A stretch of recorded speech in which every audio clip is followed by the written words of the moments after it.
बचपन में जब कोल्ड होता था ना, बहुत मज़ा आता था, क्योंकि मुझे मिलता था ये बेसन का दूध अपनी मम्मा के हाथ का बना हुआ, जिसे मैं दूधी बोलती हूँ। आप लोग क्या बोलते हैं इसे कमेंट सेक्शन में ज़रूर बताना। बनाना बहुत ही आसान है।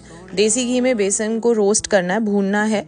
जब उसका एक सुंदर सा गोल्डन सा कलर आ जाए, मिल्क डाल देना है। Choice of milk can be yours. फिर उसमें डालेंगे आमंड्स और चीनी, according to the taste, according to the quantity of milk. इतना यमी बनता है, और इसको पी के मम्मा मुझे रजाई में घुसा देती थी और अगले दिन कोल्ड बेटर हो जाता था। अमेजिंग है, ट्राई करके देखो।